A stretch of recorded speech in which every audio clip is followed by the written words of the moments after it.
Hello and welcome back to my studio. It's Lois here from Lois and Morgana Davidson Art, and today I'm going to be showing you a time lapse of me experimenting and using up old paint on my palette before I clean it out to squeeze fresh paint out. It's a great way to use up old paint, just experimenting and seeing what happens. And today I ended up with this scene with a fisherman at an old jetty in the mist. Mostly in silhouette, and I really enjoyed this. I had sort of normal landscape colours for me on my palette to start with. Sap green, raw sienna, burnt sienna, sepia, Payne's grey. I think I had some cobalt blue, maybe a bit of Windsor blue, and some raw umber. Just typical landscape colours, and as you saw at the beginning, I just smooshed them all together with my large wash brush, which for me is a Princeton Aqua Elite 1.5 inch Mottler, but of course any brush that you enjoy painting washes with is perfect for this. I'm working on the back of an old painting and it's taped to my board, and my board's at an angle of about 20 to 30 degrees, so gravity will help the paint to run and flow.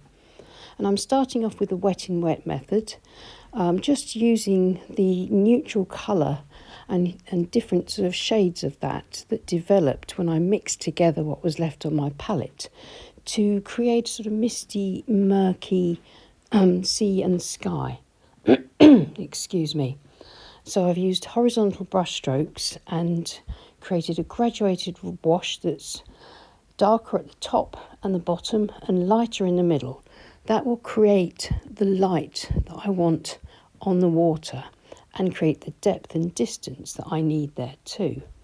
And while the wash is wet, I'm now dropping in, using that same colour, just hints into the wet wash of where my jetty timbers are going to be, where the boat is, where the reflections will be, and the figure. You can see these are just softening and diffusing and going a little bit blurry, and this is what I want at this stage. I just want a loose background that kind of gives me that basis for my painting, which is a graduated sky and sea or water wash, and then the softly diffused painted areas and a little bit of colour and tone where my main items are going to be, or elements are going to be.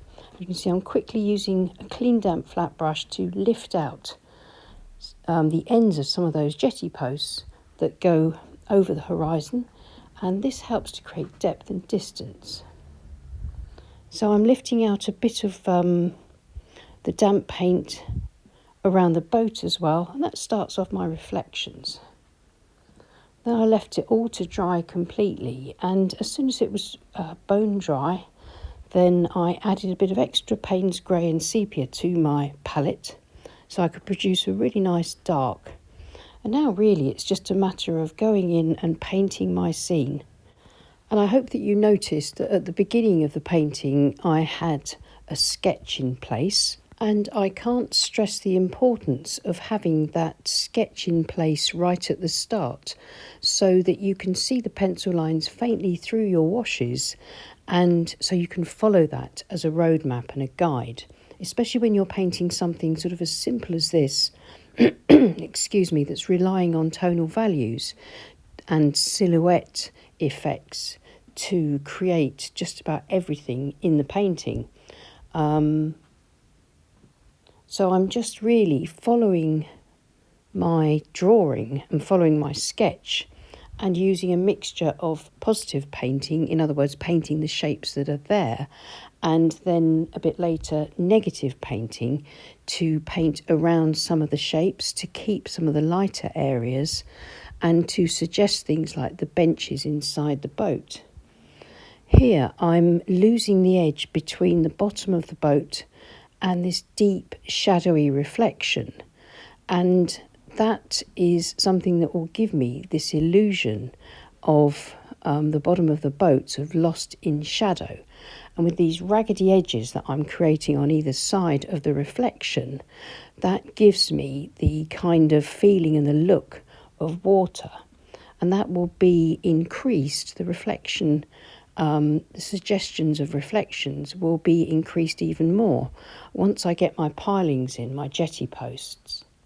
So there you see the negative painting of parts of the features inside the boat, the benches, sort of maybe some nets in the bottom of the boats, painting around those areas and leaving the original wash showing through there helps to create that effect without actually having to paint in too much detail.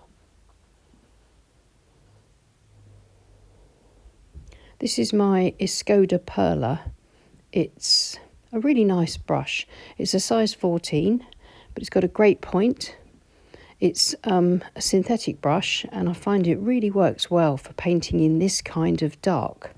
It's a bit of a workhorse really, because it'll paint thin lines, thicker lines, it'll cover quite a lot of area and holds just enough paint for me to be able to sort of paint fairly fluently and quickly. It's almost like drawing with a brush.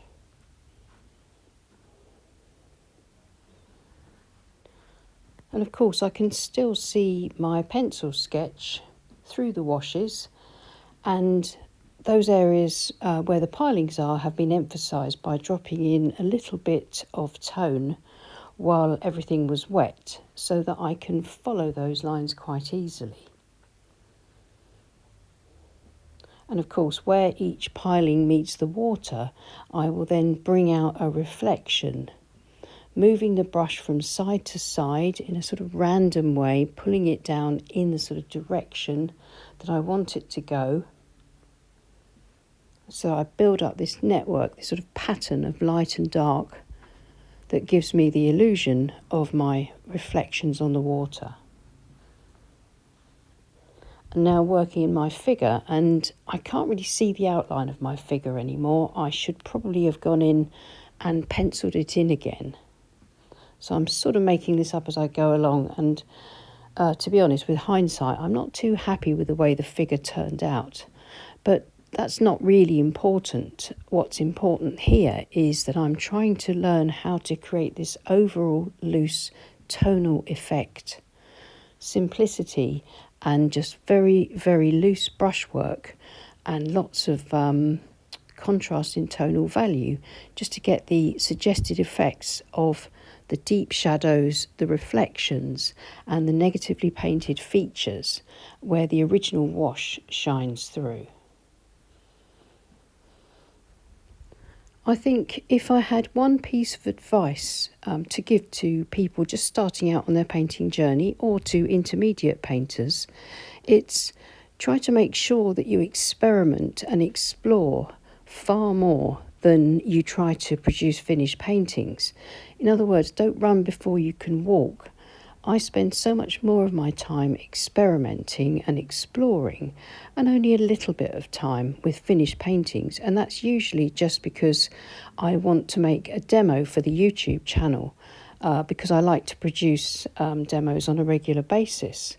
But more often than not, I'm just in the studio playing around, having fun, seeing what happens if I do this, or seeing what happens if I do that. And it's only through that sort of playing and exploring that we can really make any kind of progress. It's also part of the deal is to accept that you're going to make more mistakes than you're going to make, then you're going to have successes, especially at the beginning. But there's nothing wrong with that. That really is part of the deal.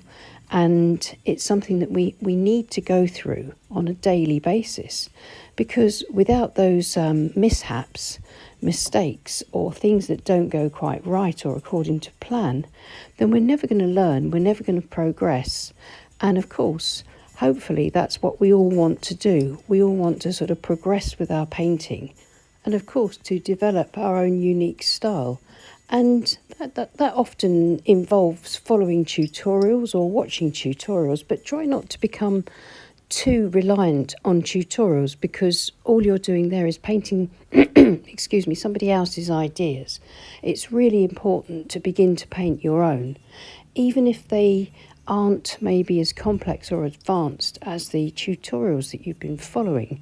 It's really important to try and break away from that at some point and to put your learning that you've gained from tutorials into practice and begin to create and bring your own ideas out on the page. And it's experimentation that will help you to find your own style and your own way of painting. And here's the finished painting, and I'm quite pleased with parts of it and less pleased with others. I'm very happy with the boat, with the negative painting, the shadows and the reflections. I'm less happy with the mid-ground water and the distant water and the figure. And I think some of the pilings could be suggested rather than overtly painted as much as they are. But overall, a really fun experiment. If you enjoyed that, you might be interested in my book, Landscapes in Watercolour, Techniques and Tutorials for the Complete Beginner. It's available to purchase from all good bookstores, and I'll leave a couple of links in the description below. I'd love to hear what you think, whether you experiment yourself a lot when you're painting, and what you think of the idea of maybe trying to experiment a lot more in order to make sort of unique and individual progress. Well, thank you so much for watching, and thank you so much to everybody that supports us on Patreon. And if you're interested in supporting us on Patreon, there'll be an advert-free version of this demo there, as well as lots more in-depth workshops and learning experiences, which are exclusive to Patreon. So many thanks again. Take care and happy painting. Bye.